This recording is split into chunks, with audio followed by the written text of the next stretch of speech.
Bonjour à tous et bienvenue à la mini-méditation matinale de Saint-Lazare, mercredi matin. On continue notre cheminement dans Romains 5 à partir du verset 18 et 19 aujourd'hui. Et on espère vraiment que ce temps de méditation pourra renouveler notre vie, notre joie, nous interroger, nous poser les bonnes questions sur les bonnes choses pour aujourd'hui. Avec toute son énergie, Paul est en train d'ouvrir nos yeux sur la grandeur de ce que Dieu offre par Jésus-Christ. Et il le fait au moyen d'un contraste, d'une mise en opposition entre deux chefs de qui dépendent deux humanités, qui coexistent dans ce monde.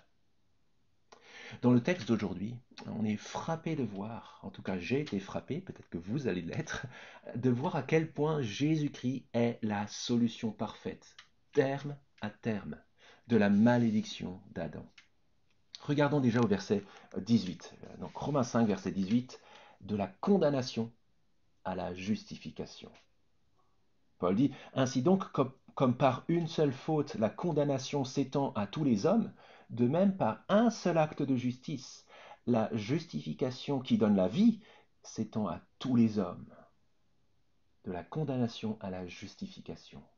Et au verset qui suit, Paul continue et nous présente le changement, le passage entre la qualité de pécheur à la qualité de juste.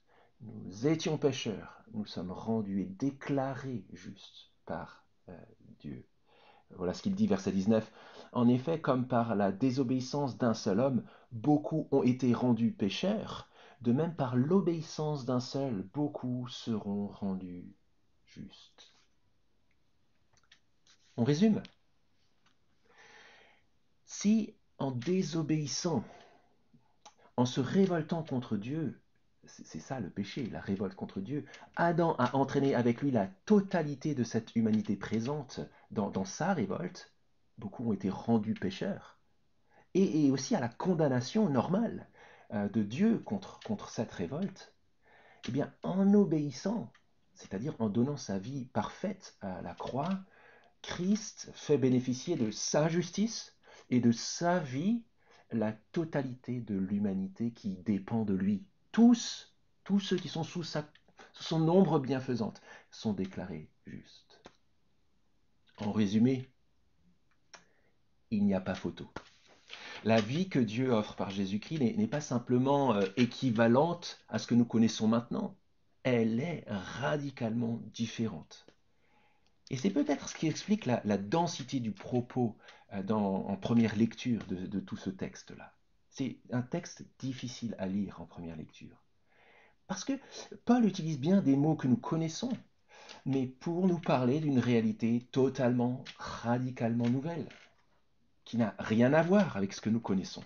Si vous voulez prendre une image, imaginez que vous pouvez voyager dans le temps et que vous deviez expliquer la magie, à quel point la technologie d'Internet est magnifique à un serf du Moyen Âge, à un esclave du Moyen Âge.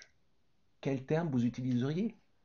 Alors tu vois, donc c'est un petit peu comme un outil où tu pourrais appeler ta femme qui est dans le champ voisin, mais en fait, tu n'as pas besoin de l'appeler comme ça. Tu peux lui écrire, par exemple, grâce à une technologie. Ah non, je ne peux pas utiliser technologie. Grâce à une. C'est comme si c'était un cheval qui courait, un cheval invisible. C'est quelque chose qui serait difficile à expliquer. Internet à quelqu'un du Moyen Âge. Et en plus, un serf du Moyen Âge. C'est ce que Paul fait. Il fait surgir devant nos yeux, grâce à ce texte, la réalité glorieuse de la nouvelle humanité que Dieu fait surgir par Jésus-Christ à partir de cette humanité impuissante, qui ne connaît pas la réalité qui vient, la vie qui vient. Alors déjà, moi, je ne sais pas si vous êtes comme moi, mais je trouve que c'est vraiment un texte, là, partout dans Romains 5 en particulier, qui fait déborder notre louange à Dieu, notre émerveillement, notre adoration de sa grandeur, notre reconnaissance aussi qu'il ait pu faire ce que nous ne saurions, que nous n'aurions pu faire. Il a fait pour nous cela en Jésus-Christ. Et puis ça nous conduit à deux défis possibles à partir de ce texte. Déjà un défi que je pose devant vous, à nous, que je pose devant nous, à un ami non chrétien.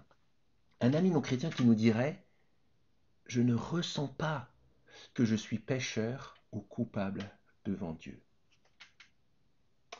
Question. Sur la base de ce texte, en quoi est-ce que son ressenti le trompe?